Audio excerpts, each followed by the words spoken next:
La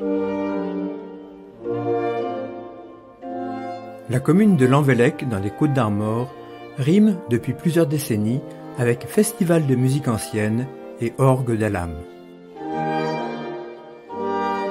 Autre fleuron remarquable de la commune, le château de Rosambeau, qui nous accueille aujourd'hui dans son enceinte pour parler du fameux orgue d'Alam et de la dernière édition du festival.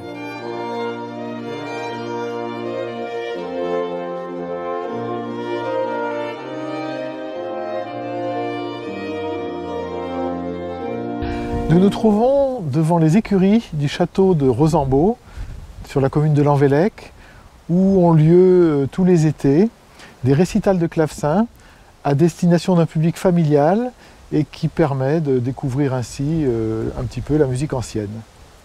Malheureusement, l'église de Lanvellec, où se trouve l'orgue d'Alam d'où tout est parti, est fermée pour cause de travaux. Alors il faut remonter dans le temps pour comprendre l'intérêt et la valeur de cet instrument. Au XVIIe siècle, en Angleterre, la guerre civile fait rage. Les puritains décident d'interdire la musique dans les églises. À ce moment-là, les facteurs d'orgue n'ont plus de travail.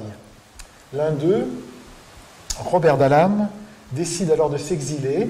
Il traverse la Manche et vient s'installer à Morlaix. Il va ensuite construire un certain nombre d'orgues en Bretagne, dont en 1653, celui qui se trouve maintenant à Lanvellec. Alors cet orgue n'a pas d'abord été installé dans l'église de Lanvellec, il est tout d'abord installé à Plestin-les-Grèves, où il reste pendant 2 siècles. Et ce n'est qu'au bout de 2 siècles que le curé de la paroisse de Plestin-les-Grèves décide de le vendre à celui de Lanvellec. Et c'est ainsi qu'il est installé dans l'église de Lanvellec. Ce n'est qu'en 1970 que les monuments historiques redécouvrent ce très bel instrument et le classent. Sous l'impulsion de Geneviève Leloirne, chargée de mission à la Direction régionale des affaires culturelles, il est décidé de procéder à une restauration de l'instrument. Cette restauration sera confiée à un facteur italien, Bartolomé Formantelli, qui va assurer les travaux durant les années 85-86. À un instrument magnifique, il faut un parrain exceptionnel, et c'est un des pionniers de la musique ancienne, du renouveau de la musique ancienne, qui deviendra le parrain de l'orgue. Il s'agit de Gustave Léonhardt, qui viendra pour un concert inaugural en 1986. L'orgue retrouve donc sa destination première, c'est-à-dire être joué, et il est joué par de grands interprètes européens, tous ravis de découvrir ses possibilités multiples et son authenticité.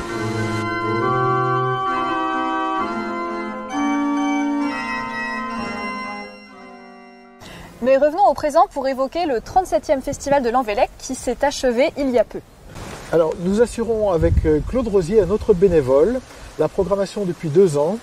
Et nous avons fait le choix d'une part de programmer des œuvres phares du répertoire baroque qui n'avaient encore jamais été présentées à Lanvellec. Il s'agit d'une part de l'opéra Didon aîné de Henry Purcell qui a été commandé à l'ensemble Les Timbres ainsi qu'à une équipe formidable de chanteurs qui ont littéralement enflammé le Carré Magique. L'autre œuvre en question est un des sommets de la musique instrumentale de Jean-Sébastien Bach, en l'occurrence les suites pour violoncelle seul. Nous avons également eu l'occasion d'accueillir des ensembles moins bien connus du grand public avec des œuvres plus rares. Il s'agit de l'ensemble Solazzo avec la musique médiévale et de l'ensemble Phaédrus pour la musique Renaissance. Donc 3 jeunes ensembles pour la musique baroque, l'ensemble Inalto, l'ensemble Anote Temporis et l'ensemble de récréation ont proposé des œuvres peu jouées. Nous avons eu également l'ensemble L'Escadron volant de la Reine, un jeune ensemble talentueux qui a proposé un programme rare autour de la famille Bach, qui a vraiment plu au public et qui a été un grand moment à la cathédrale de Tréguier. Alors nous nous réjouissons de constater que le soutien du public n'a pas faibli puisque les jauges ont été quasiment toutes pleines au cours de ces concerts. Et maintenant pour la suite ?